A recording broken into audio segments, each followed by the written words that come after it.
Hey guys, it's Ferdinand Dandy here of Overseas Filipino Worker Work Life Journey. And in this video, let's talk about how to get your SIM card when you come here in China as a foreign force worker, that's so-called OFW or Overseas Filipino Worker, expat when you want to work here in China. It is very important, guys, that you need to have a seamless communication inside China, and having a SIM card is the number one things to do when you just get it inside China. All right, let's dive to that. All right, let's take it from the top. You need to understand what service you need from the telecom. Like, do you need a SIM card only? Do you need a Wi-Fi and SIM card? Do you need a Wi-Fi, SIM card, and the television service? Those kind of service you need to understand from the telecom, because all of this package they can actually provide it. But let's assume that you just need a SIM card, the one that you're going to use it for your mobile phone.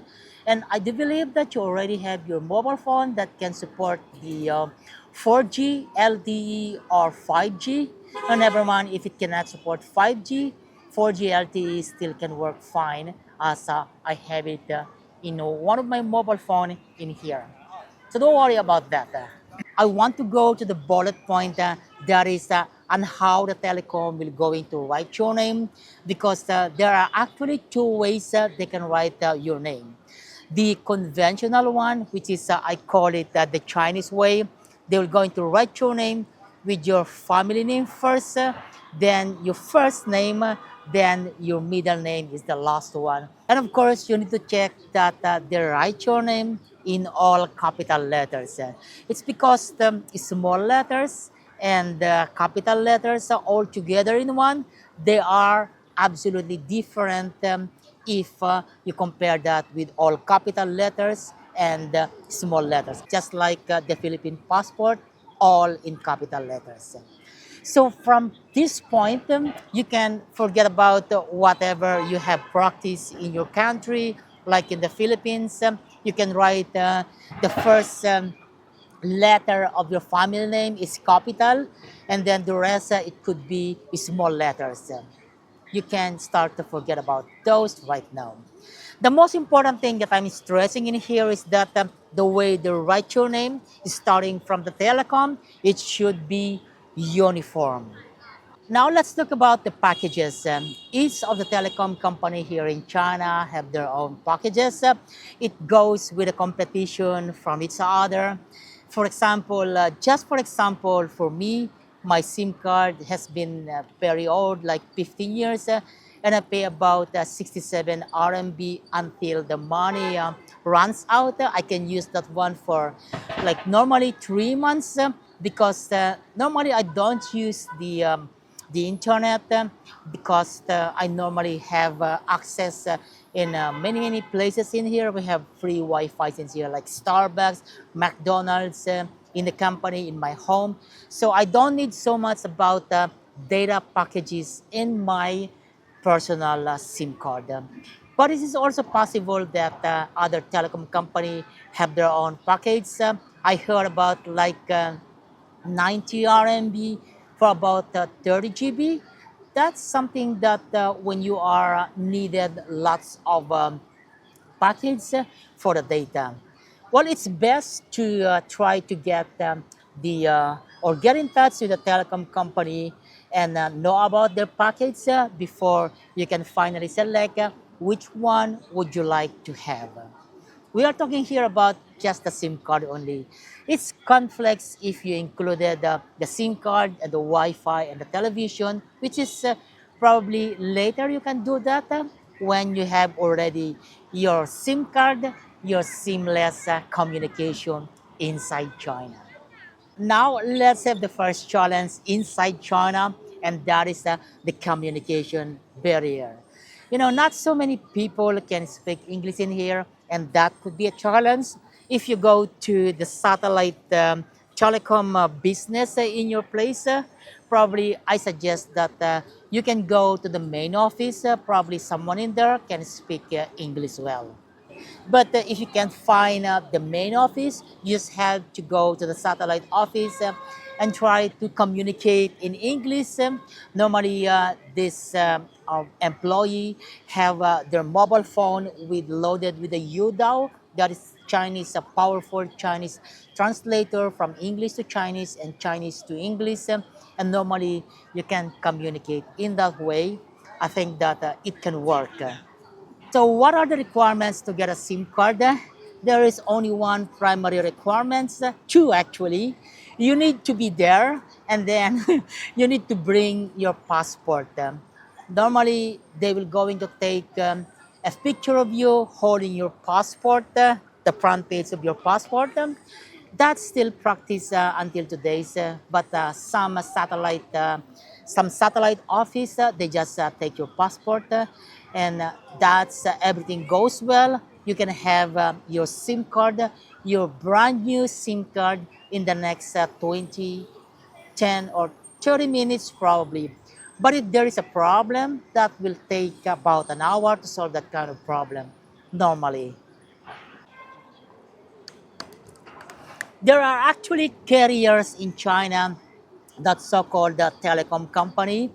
We got the China Mobile, China Telecom, and China Unicom. They are not in orders.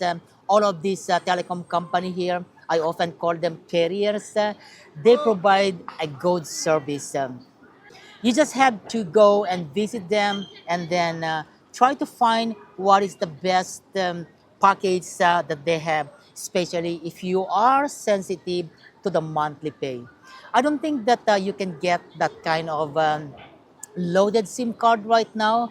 That is possible before, way back 10 years ago and earlier, that you can have that kind of SIM card that you just have to load it and then let the money run out. Once it run out, then you load it again. Just like what I have right now in my China Mobile. So assuming that everything is okay, then you get your SIM card. The last thing you should do is that try to connect to the internet. Don't ever try to connect to Facebook or YouTube because those websites, they're not accessible inside China. What I'm trying to say is that making sure that you can make a call, you can receive an SMS. Sometimes I need to power off and power on my mobile phone again, just to make it sure that when it boot up, it still can able to go to the data package. And there's no shame to do that. It's your customers, you need to evaluate it. Of course, you have to make it sure that you get your seamless communication inside China. And also, you need to check all these paperwork, the SIM card jacket, the receiver. You need to pack them and then put them in a safety place. In the future, you will need those kinds of information. All right, I think that's all what I can share right now on how you're going to get your SIM card, your seamless communication inside China. And if you have other service like I mean, if you need other service later, like you need a Wi-Fi in your apartment or in your home, you can actually upgrade that one in the future. Also, if you want that to have a package for the television services, that can be upgraded later in the near future if you need it. This sounds to be a longer video than I expected. I should say the most important when you get your SIM card is to write your name in the traditional way as the Chinese do. That is your surname, your first name, and then your middle name. That seems to be simple. I should say from the very beginning like that. Well, actually, this video, the service of these sub channels for the overseas Filipino worker or expat who will coming back once again in China was started when I was traveling in Thailand.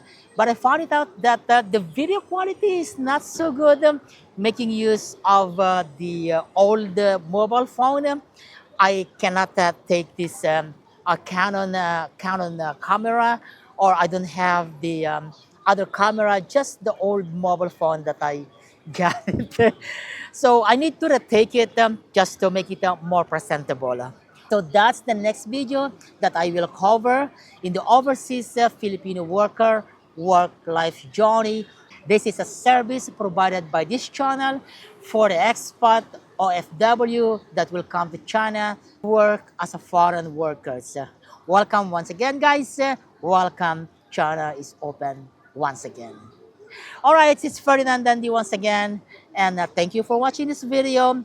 Don't forget to watch the next videos, which is installing WeChat. The next videos will gonna be how to register to the local police, how to get your register your bank account, your SSS, how to buy your airplane, your bullet train, and so on and so forth. And of course, guys, if you like my videos, you might consider to subscribe, like my videos, share to anyone who needs it, and finally, get some comment down below.